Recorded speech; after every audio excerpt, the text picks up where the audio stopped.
We're rolling.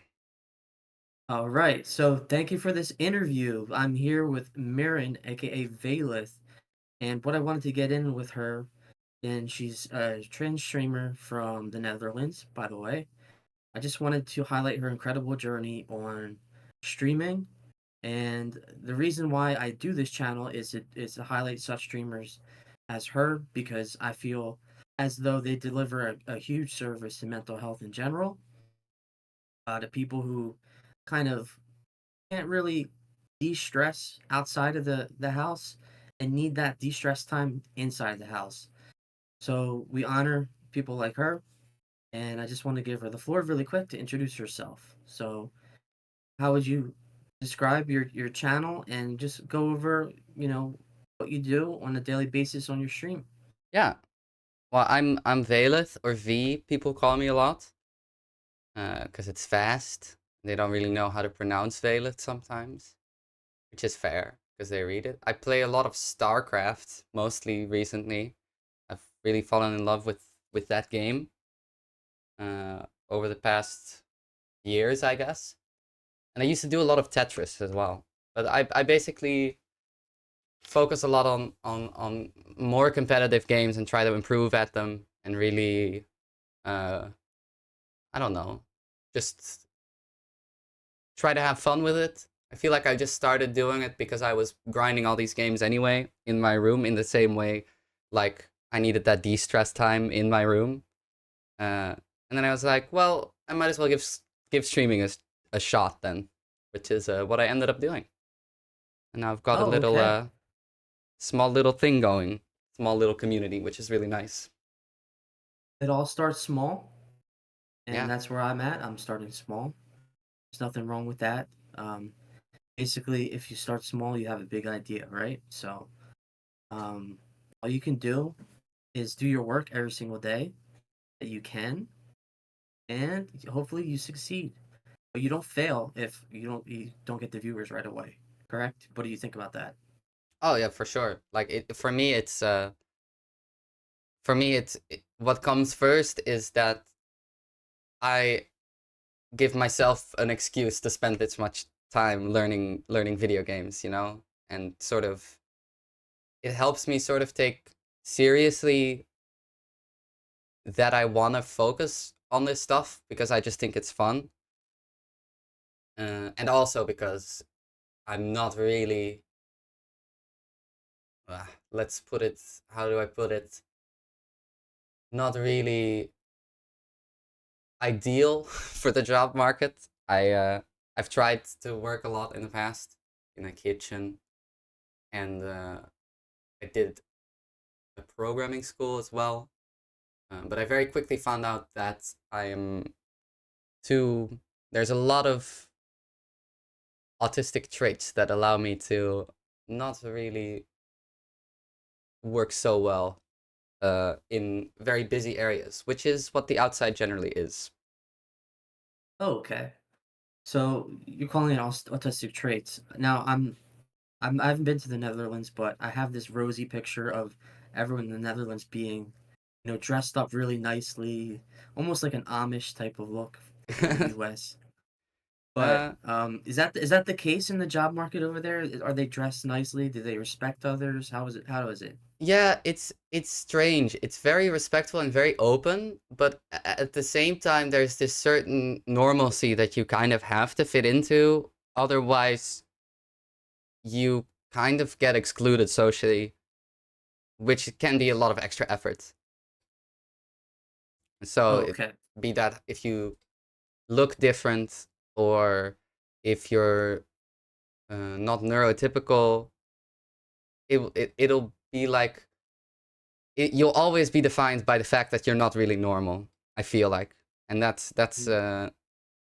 a bit too much to consider for me and do customer service at the same time, which is my specific issue, I guess, with why I'm not able to enter the job market right now. But yeah, the streaming gives me something to do right now, and I'm doing still always improving. I just love the improving at games, I guess. That's why I keep Yeah, doing and it. I've watched your streams, and you are improving. You're doing so well, by the way. Um, Thank you. so in StarCraft, I'm like 1400 MMR better than you. I think you're 3000 something. I'm pushing 3,000. Yeah. Okay, so I'm like 1400 better. I'm Zerg player, Mm-hmm. and I watch your stream, and you're making the right calls. You are either with your unit compositions and such, but your DTs sometimes you see play with Dark Templars. Yeah, yeah. I think you like doing that, I but do like DTs. yeah, that's pretty cool. And you know, it's a sad situation going on, but here we are talking about it. Yeah, You with know, with just the game in general, you mean, right? With StarCraft. yeah, I mean, yeah, exactly, exactly. I'm trying to get another tournament put on in Philadelphia over here. Mm-hmm. We had a tradition of doing Cheesadelphias over here, but for this year, I don't think anything's planned. Yeah, Trying to change that, see if I can get some donors or some people to help out. You know, only a small tournament, maybe like a $2,000 prize pool, but you'd at least get something, you know. But mm.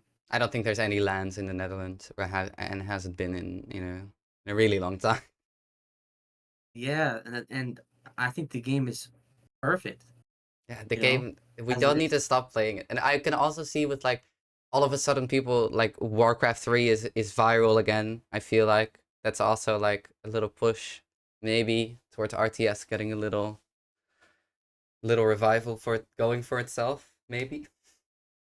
Yeah, the lore is incredible in these Blizzard games. Like I did play Warcraft 3 for Frozen Throne for a while, and I transitioned from that game to StarCraft 2.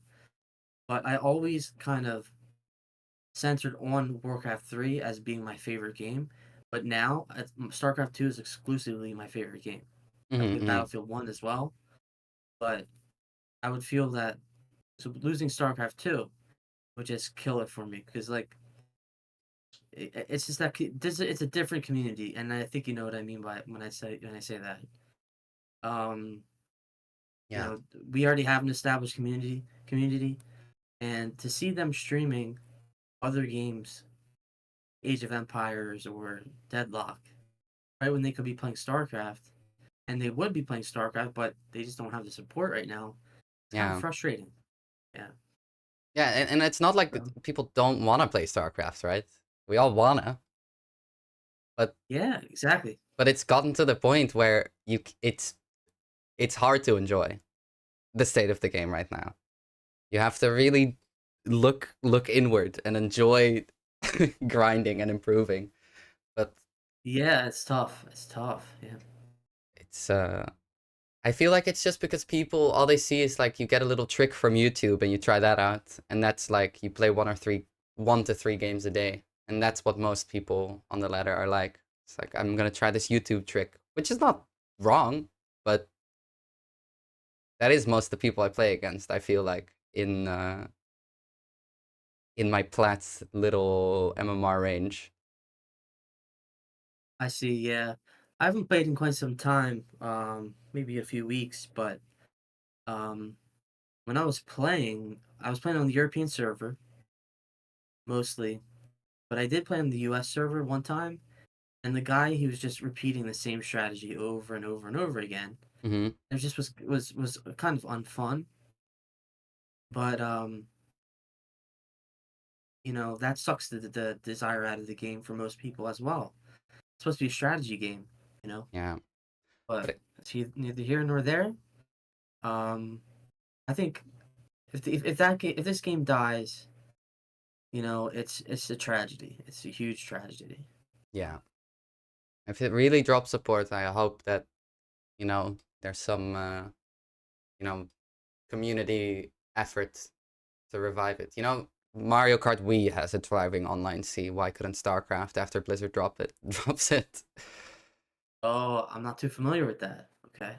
Yeah, well, a while ago, Nintendo shut down their old servers for like up to Wii U, I think. So what do you do then if you want to play Splatoon 1? So people went to uh like third-party emulation solutions with NetPlay, and people actually organize matches and tournaments, I believe, even for Mario Kart at least. I know it's pretty active.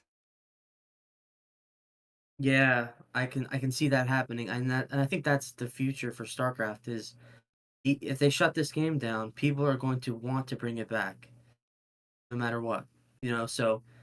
So let's not enter that trap and enter that fate and just keep the game going as it is now. Yeah, You know, let's have that vibrant ladder, experience and keep the game going. That's all we have to do. But yeah, we have to pitch in our own money and donate for that to happen. So hopefully we figure that one out. yeah. I do And think most it's. Oh, sorry. go Go, ahead. Go ahead. It's fine. I think it's really wonderful to see like the 2v2 virality basically that's happening. Like it's nice to see that the algorithm has taken a shine to the StarCraft content again.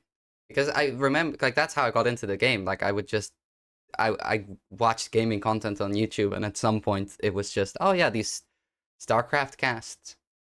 And then, wow, this game looks really cool. I wish I could play it. But it wasn't free to play then yet. I was too scared to ask my parents because it had war in it. I'm sure they would Oh, disapprove. No, they would probably have approved. yeah. But yeah, I'm glad you're finding some sort of solace in the game. I mean, yeah, the YouTubers are keeping it alive. I would have to say Loco, Mm-hmm. Uthermal, they're keeping the game alive and interesting on YouTube. Harstem, But interesting. the They're all tournaments, Dutch. but we want Twitch. We want Mm, streamers on Twitch. yeah, yeah, This is what my interviewing channel is about, Twitch, not YouTube. You yeah, yeah, know, yeah. Twitch is the service that is going to help people find games, and promote mental health. Um, because live streaming, the ability to communicate with somebody in real time as they're asking a question is amazing. It's an amazing feeling to connect with somebody who maybe had a bad day, wasn't able to give, put in their last word to that individual at work or, Yeah. on anywhere. They have that pent up frustration. They can easily ask a streamer, talk to a streamer, say how was your day, and just go from there, small talk, and engage with maybe even other chatters, Mm-hmm. and that relieves a lot of stress.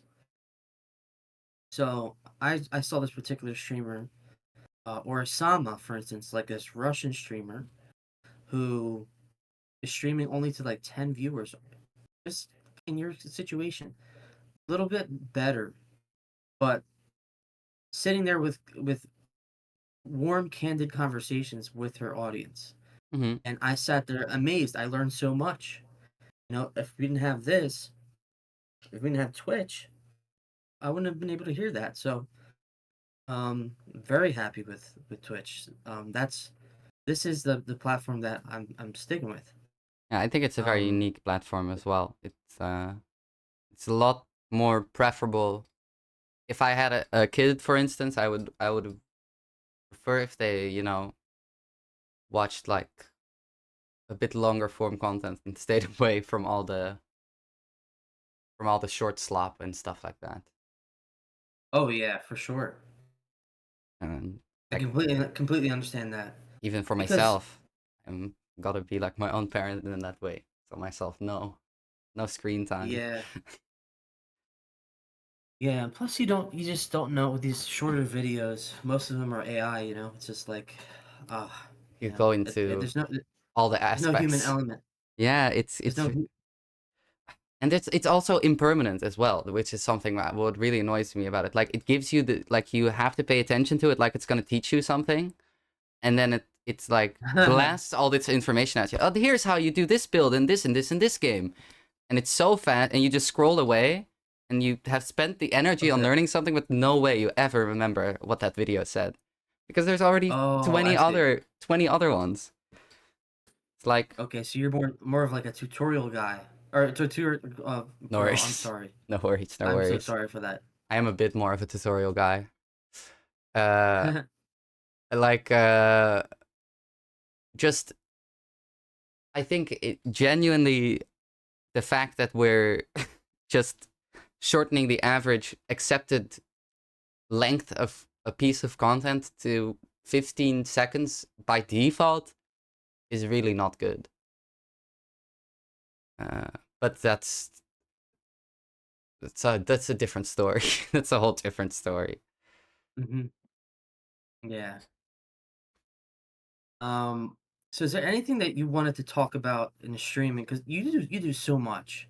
Too People don't much. actually know this about you, but you also do Renoise. What is this? It's a music software. Yeah, Renoise it's I called.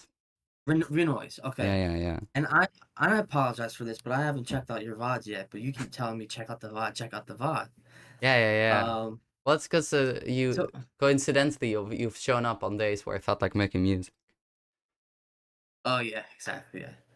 Um, but you're doing so much, and people should recognize you pretty soon. You know, you have a great environment. You always check in chat. I can tell you that. Hmm. And Yeah, I've seen the I growth I as think well, which is cool, and I don't really mind. It's not really a goal to have a lot of viewers. I'm already happy that I have some regulars. You know what I mean? right. So That's more what it's about.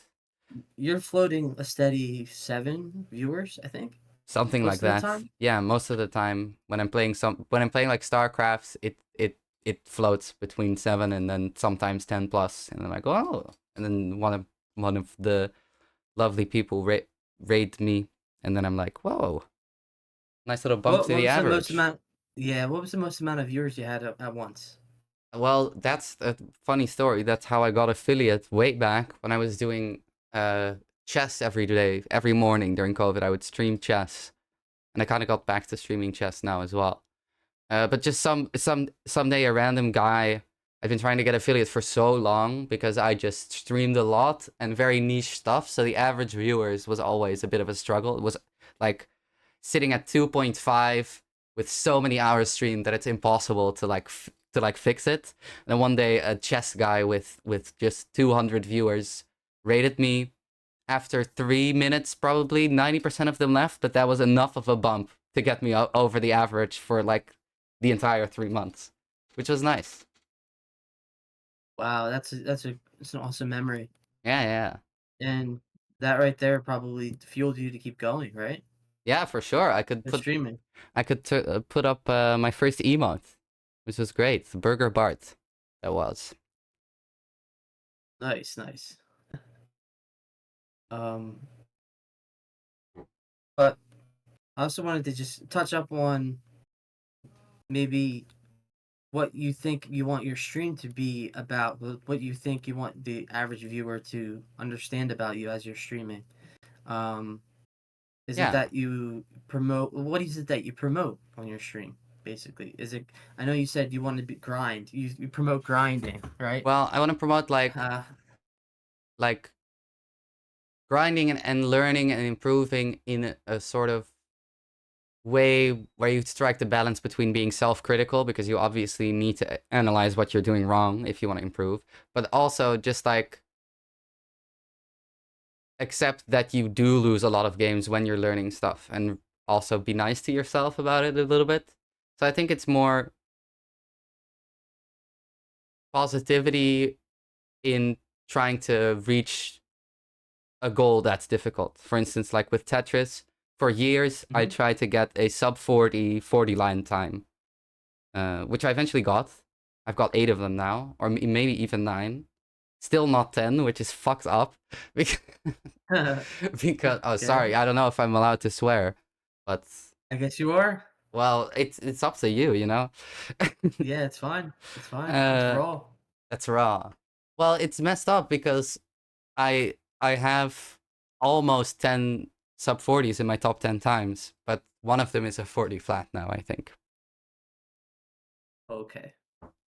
Which means just clearing 40 Tetris lines as fast as possible, and it's seconds, so sub 40 seconds is what it refers to. Hmm. Okay.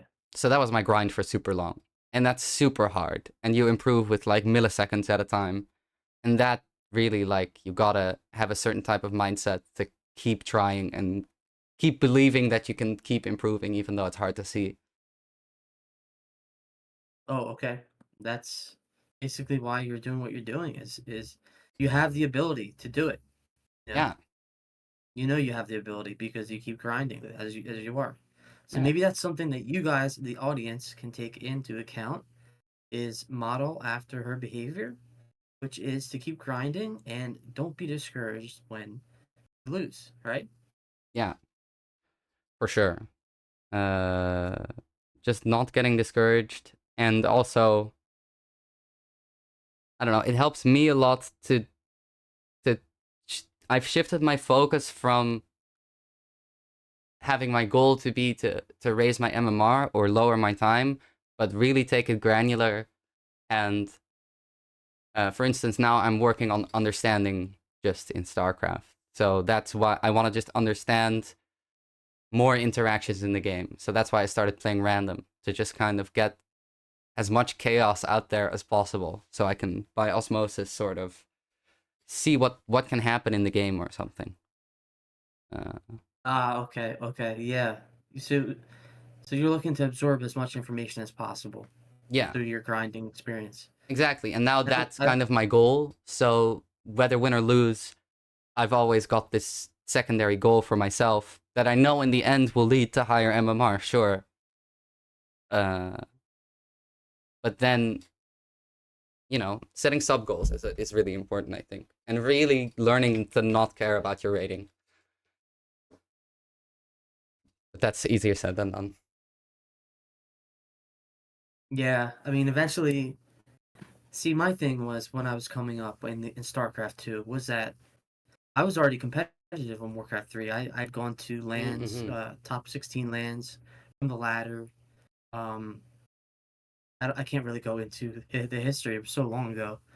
But my passion for the game was coming from a place of competition. So it was different from yours, your background. I was already established, so I kind of was like really pushing for getting established to a level that I felt comfortable at with Mm-hmm. the other game, which was a higher level and more competitive. So that's what and my APM is higher. Um, my strategy is better. So I had a lot more experience, more background in the game. That allowed me to do a little bit better than your start. So it's going to take a while, I would say. On my You start, know. actually, that's funny. Like I was 2400 for really long, and I couldn't really Okay. improve. And then since I started doing my daily start, there was the last season before this, so 2024 season 4.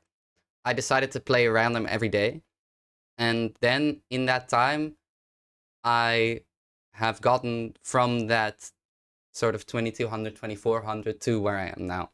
So that's really cool to see, in my opinion. Uh, that it really mostly just takes consistency, but maybe also some talent. I don't know. Maybe it's not as easy because I do hear a lot of stories about elo hell in all kinds of games, and I've never really been there. Yeah. Um. Yeah. I'm not as active as I was, but yeah, you kind of hit a plateau at a certain point. But Hmm. hey, that's what coaching is for. We could get into the whole thing about coaching. The coaches serve vital part in helping people, do better than where they are currently. But most people just, ignore that sort of service, and this is kind of too expensive for them. But I think coaching might be a way for you to do that. So, Yeah, I've been thinking about um, it, but it's also like I'm. It's it's a bit.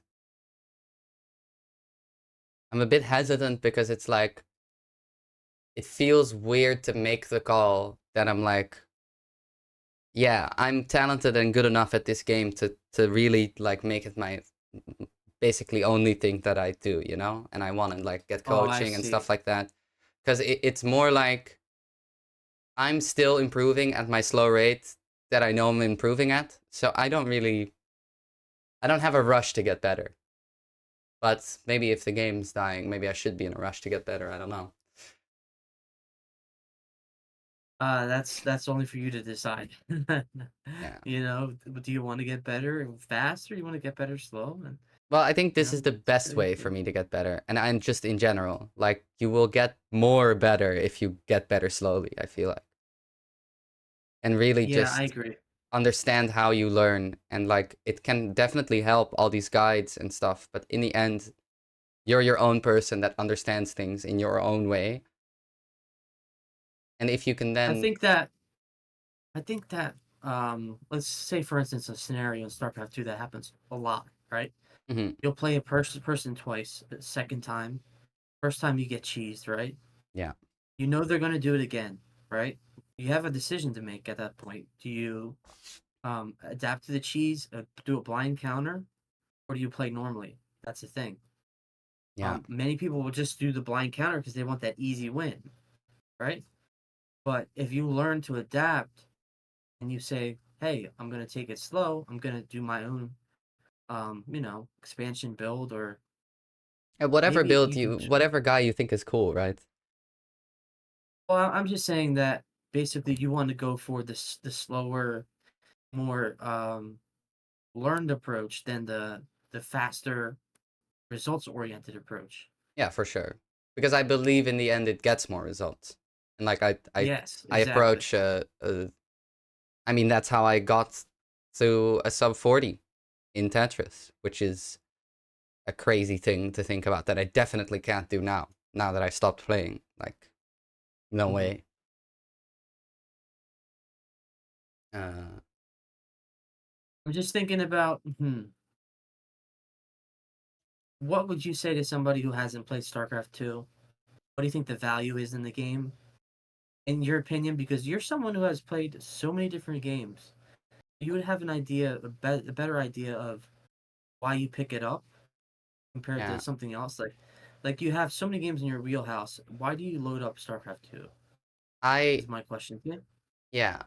I think it's one of the most I compare it in my brain to learning an instrument, like learning guitar, you know?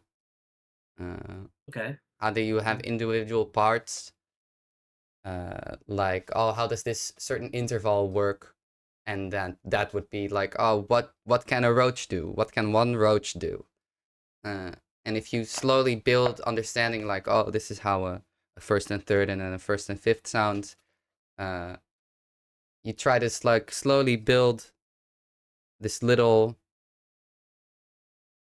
mental model of everything that's possible with your instrument, where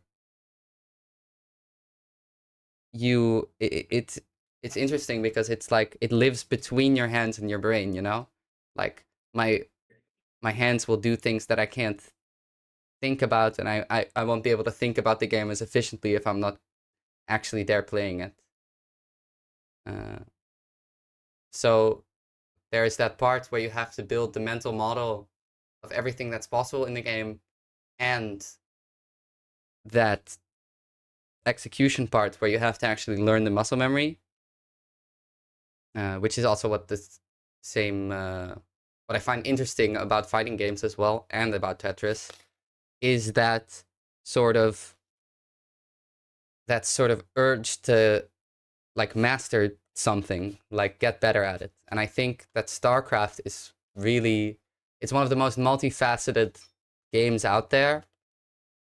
You can get a if you really think about it long enough, you can probably get away with everything in StarCraft. You just have to cut the right corners and stuff like that. Uh, well, it's not entirely true because, well, I don't know. I'm not a huge believer in metas anyway. I feel like there's always some human limit to a meta where there's going to be something that someone hasn't thought about before. So I don't think metas are All set in right. stone at all in any game. All right. So I'm gonna just cut it here.